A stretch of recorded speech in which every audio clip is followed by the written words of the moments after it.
Hello friends, इस video में हम डिस्कस करने वाले हैं डैंड्रफ के बारे में। इसके कारण क्या हैं, इसके सिम्टम्स क्या होते हैं और इसका ट्रीटमेंट ऑप्शंस क्या होता है, इन सब का डिस्कशन करेंगे।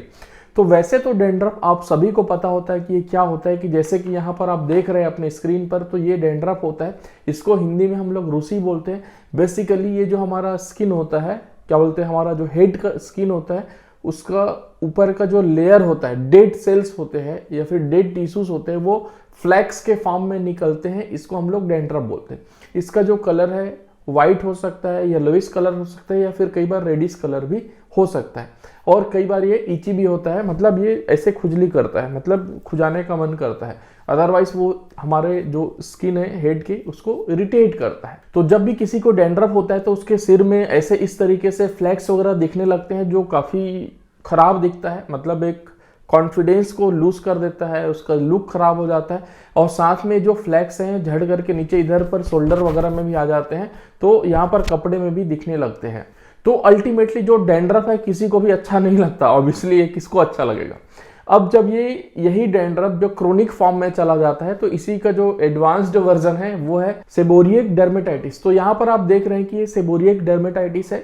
मतलब इसमें जो आपने देखा कि ये फ्लेक्स वगैरह दिख रहे हैं ओनली, बट यहाँ पर स्किन में थोड़ा सा रेडनेस है। इसमें एक टाइप का जो सेबोरिक डर्मेटाइटिस है, एक टाइप का जो है क्रोनिक एक्जिमा है, वहाँ पर इची होता है और वहाँ पर एक हल्का सा मतलब रेडनेस आ जाता है। तो इसी को सेबोरिक डर्मेटाइटिस बोलते हैं। तो आपने ये चीज़ भी बहुत लोगों के में देखा होगा, और यूजुअली जो है मैक्सिमम लोगों में तो ये वाला होता ही है।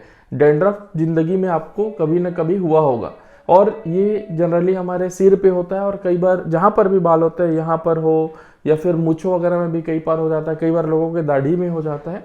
अब हम लोग देख लेते हैं कि जो डैंड्रफ है उसका कारण क्या है। तो बेसिकली जो डैंड्रफ है उन्हीं जगह पर होता है जहाँ पर हमारे स्किन में सीबम का सिक्रेशन होता है, फिर ऑयल का सिक्रेशन होता है। आप सभी को पता होगा कि जो हमारा स्किन है, जो भी हमारा सिर का स्किन है, फिर जो भी स्किन है, उसके नीचे में सेबेशियस ग्लैंड होता है, उसे सीबम का सिक्रेशन होता है। सीबम एक टाइप का वैक्सी ऑयली मटेरियल है जो हमारे स्किन को मॉइस्चराइज रखता है और उसको प्रोटेक्ट करता है। तो जब ऑयल का सिक्रेशन बहुत ज़्यादा हो जाता है या फिर जो ऑयल है बहुत ज़्यादा ड्राई होता है, दोनों ही कंडीशन में डैंड्रफ का फॉर्मेशन होता है।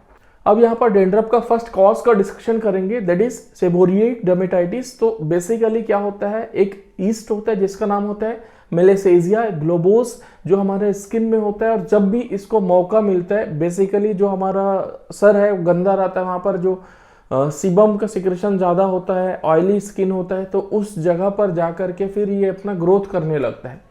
एक टाइप का ईस्ट है, मतलब ये फंगस है, तो फंगल इन्फेक्शन होने लगता है और उसकी वजह से हमारे सिर में डैंड्रफ बनने लगते हैं। मतलब जो हमारा सिर है उसमें फ्लैक्स निकलने लगते हैं स्किन के। तो इसका हम लोग मैकेनिज्म जानने की कोशिश करते हैं। तो बेसिकली क्या होता है, जब भी ये हमारे पास सेबोरिक डर्मेटाइटिस होता है, मतलब ईस्ट का इन्फेक्शन होता है, वो हमारे स्किन के लिए इरिटेंट का काम करता है। और जब हमारे सिर के स्किन में इरिटेंट का काम करता है, जो जिसको हम लोग स्कैल्प बोलते हैं, तो वहां पर क्या होता है, जो हमारा स्कल्प है ऊपर का जो स्किन का लेयर हटा करके अपने आप को रिन्यू करने की कोशिश करता है ताकि वो चीज हट जाए।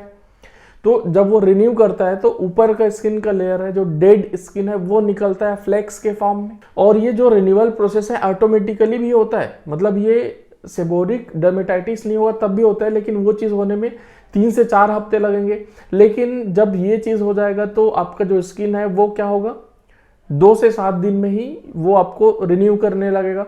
तो उसकी वजह से जो डेड स्किन है बहुत ज्यादा अमाउंट में निकलेगा फ्लैक्स के फॉर्म में। तो वही तो एक टाइप का डैंड्रफ है।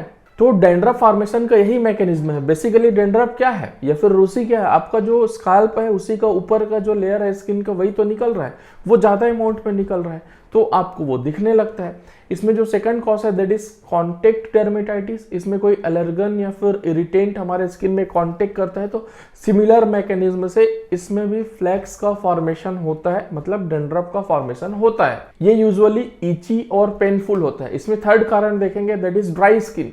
तो जैसे कि आपने देखा होगा, कोल्ड विंटर एयर जो होता है वो हमारे स्किन को ड्राई आउट कर देता है, जब हमारे स्किन को ड्राई आउट कर देता है तो वहाँ पर जो ऑयल है सफिशिएंट नहीं रहते, उसकी वजह से भी हमारे स्किन का जो लेयर है डैंड्रफ के फॉर्म में निकलने लगता है। और इस टाइप का जो डैंड्रफ होता है उसका जो साइज है वो छोटा होता है और वो काफ़ी ड्राइड होता है। ये तो हो गए डैंड्रफ के 3 मेन कारण। इसके अलावा भी कुछ कारण होते हैं, जैसे कि आपका हो गया एज और सेक्स।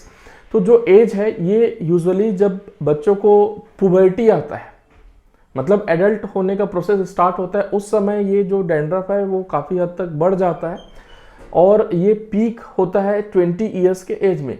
और सेक्स का भी इसका रिलेशन है, बिकॉज जो टेस्टोस्टेरोन है वो क्या करता है, stimulate activity in the sebaceous gland, मतलब जो सेबेशियस ग्लैंड है उसकी एक्टिविटी को स्टिमुलेट करता है, मतलब ऑयल का सिक्रेशन बढ़ता है। तो दोनों एक दूसरे से इंटरकनेक्टेड है। मतलब जो प्यूबर्टी आता है तब टेस्टोस्टेरोन का जो अमाउंट है वो ज़्यादा होता है और उसकी वजह से फिर डैंड्रफ आते हैं। और बेसिकली ये देखा गया है कि जो मेल है उसमें ज़्यादा डैंड्रफ होता है as compared to female. Next होता है शैम्पूइंग हैबिट्स, मतलब बहुत लोग को ये होता है कि वो शैम्पू नहीं करते हैं, फिर अपने बाल को ठीक से धोते नहीं हैं, तो उसकी वजह से भी जो गंदगी रहता है, मतलब जो ऑयल्स वगैरह चिपके रहते हैं आपकी स्किन में, ठीक से साफ नहीं होते हैं, तो वहाँ पर भी फिर आपको डैंड्रफ होने के चांसेस इंक्रीज हो जाते हैं। इसमें नेक्स्ट कारण है वीकेंड इम्यूनिटी, मतलब बहुत लोग का इम्यूनिटी वीक होगा तो क्या होगा, seborrhoeic dermatitis is more prevalent, मतलब जिसका इम्यूनिटी वीक होगा तो उसमें ये चीज़ जो सेबोरिक डर्मेटाइटिस है, मतलब ईस्ट का इन्फेक्शन है, वो ज़्यादा होगा, ऑब्वियसली ज़्यादा होगा, क्योंकि इम्यूनिटी वीक है तो ईस्ट के अगेंस्ट में वो काम नहीं करेगा। नेक्स्ट होता है history of other skin disorder, किसी को और दूसरे स्किन डिसऑर्डर है तो साथ में उसको डैंड्रफ भी हो जाता है। ये डिसीज हो सकते हैं आपके एक्जिमा, रोसेसी, सोरियासिस या फिर एक्ने। अब हम लोग इसका ट्रीटमेंट ऑप्शन जानते हैं। तो वैसे जो डैंड्रफ है वो कोई बहुत बड़ा बीमारी नहीं है, इसको आप अपने आप भी घर में ठीक कर सकते हो प्रॉपर केयर करके। तो इसमें आपको कैसे टेक केयर करना है अपने जो हेड का या फिर हेयर का, वो चीज़ हम लोग यहाँ पर डिस्कस करने वाले हैं। तो पहली बात तो इसमें gentle over the counter shampoo लेनी है, मतलब जब भी आप नहा रहे हो उसमें उस टाइम में आपको जो नॉर्मल शैम्पू आप यूज़ करते हो वो शैम्पू यूज़ कीजिए अच्छे से ऐसे रगड़ करके, तो आपका जो है सिर है अच्छे से साफ हो जाएगा और आपको डैंड्रफ का कंप्लेंट नहीं आएगा। सेकंड होता है ओटीसी डैंड्रफ शैम्पू, मतलब आपका जेंटल शैम्पू से काम नहीं बन रहा है फिर भी आपको डैंड्रफ हो रहा है तो आपको over the counter dandruff shampoo मिलते हैं, मतलब फार्मासिस्ट की दुकान में या फिर फार्मेसी में आपको डैंड्रफ शैम्पू मिल जाएगा, जो भी आपको अच्छा लगता है वो ले लीजिए। और वो लेने के बाद फिर आप उसको यूज़ करना है तो आपको डैंड्रफ कम हो जाएगा। और डैंड्रफ शैम्पू लिए हैं तो उसको आपको डेली यूज़ नहीं करना चाहिए। मान लो आप ओवर द काउंटर शैम्पू मतलब नॉर्मल शैम्पू यूज़ कर रहे हो, तो आपने first day normal shampoo use किया, second day normal shampoo use किया, थर्ड डे आप डैंड्रफ शैम्पू यूज़ किए, फिर 2 दिन नॉर्मल शैम्पू, उसके बाद फिर 1 दिन डैंड्रफ शैम्पू। तो ऐसे 2 दिन नॉर्मल 1 दिन डैंड्रफ शैम्पू ऐसे यूज़ करें। ऐसे थोड़ा सा ज़्यादा दिन तक 2-3 हफ्ते तक यूज़ करें और आप देखें कि आपका जो डैंड्रफ है वो रिड्यूस हो रहा है कि नहीं हो रहा है। यूजुअली रिड्यूस हो जाता है यदि नॉर्मल डैंड्रफ है तो, बिकॉज जो ओटीसी डैंड्रफ शैम्पू है उसमें क्या होता है, सेलेनियम सल्फाइड होता है जो एक टाइप का एंटी फंगल का काम करता है। और फिर कई शैम्पू में पायरिथियन जिंक होता है, ये पायरिथियन जिंक भी एंटीबैक्टीरियल और एंटी फंगल का काम करता है, मतलब आपको सेबोरिक डर्मेटाइटिस है तो उससे भी कई बार ये ठीक कर सकता है। नेक्स्ट होता है सैलिसिलिक एसिड, तो बेसिकली हमारे जो हेड में स्काल्प होते हैं उसमें जो फ्लैक्स होते हैं मतलब डैंड्रफ, उसको रिमूव करने का काम करते हैं। फिर एक होता है कीटोकोनाजोल, मतलब ये एंटी डैंड्रफ शैम्पू का इंग्रेडिएंट्स है। तो जो कीटोकोनाजोल है वो क्या करता है, वो एंटी फंगल ड्रग है, तो जो भी फंगल इन्फेक्शन है उसको रिड्यूस करेगा। फिर होता है बहुत सारे शैम्पू में टार होता है, मतलब कोल टार, तो इसका प्रॉपर्टी क्या होता है, ये एंटी बैक्टीरियल जैसा भी काम करता है और एंटी फंगल जैसा भी काम करता है, तो उसकी वजह से ये जो फंगस है उसको रिड्यूस करने का ताकत रखता है। तो ये सारा चीज़ इस्तेमाल करने के बाद अपना जो हेड का प्रॉपर केयर करने के बाद यदि आपको डैंड्रफ ठीक नहीं हो रहा है, मतलब 3-4 हफ्ते में भी ठीक नहीं हो रहा है, क्रोनिक चला आ रहा है, तो आपको फिर डॉक्टर के पास जाना चाहिए, डर्मेटोलॉजिस्ट के पास। वो आपको प्रिस्क्रिप्शन डैंड्रफ ट्रीटमेंट देंगे।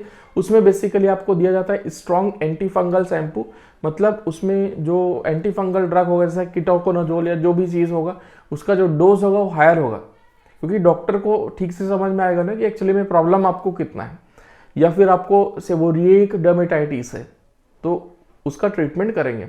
नेक्स्ट है टॉपिकल कॉर्टिकोस्टेरॉइड लोशंस आपको दिया जाता है और कई बार टेक्रोलिमस वगैरह दिया जाता है। और जब आपको सेबोरिक डर्मेटाइटिस हो गया है, इसका मतलब वो क्रोनिक आपका डैंड्रफ है, वो इतनी आसानी से ठीक नहीं होने वाला है, उसके लिए लंबा ट्रीटमेंट लेंगे। तो कई बार ये होता है कि डॉक्टर आपको बोलेंगे कि भैया ये शैम्पू आप 3 महीने तक नहाना, फिर 1 महीने बाद आपको वो ठीक हो गया, उसके बाद आप सोचते हैं कि मेरा तो ठीक हो गया, अब मैं बंद कर देता हूँ। फंगल इन्फेक्शन ना बहुत बुरा होता है, तो आपको डॉक्टर ने जितना महीने बोला है उतने महीने नहाओ, बिकॉज 1 महीने बाद बंद कर दोगे ठीक हो गया करके तो वो वापस आ जाएगा, रिकरेंस हो जाएगा उसका, फिर से आपको डैंड्रफ हो जाएगा, फिर जाओगे। तो इसकी वजह से जो आपको डॉक्टर ने ड्यूरेशन दिया है उस ड्यूरेशन तक आपको इस्तेमाल करना है, और आपका ये जो डैंड्रफ है बिल्कुल ठीक हो जाएगा। इसमें बहुत बड़ा चीज़ नहीं है, आसानी से ठीक होने वाली चीज़ है, बट इसका जो ट्रीटमेंट है वो लॉन्ग होता है। आई होप ये वीडियो आपको इन्फॉर्मेटिव और हेल्पफुल लगा होगा। Thank you so much.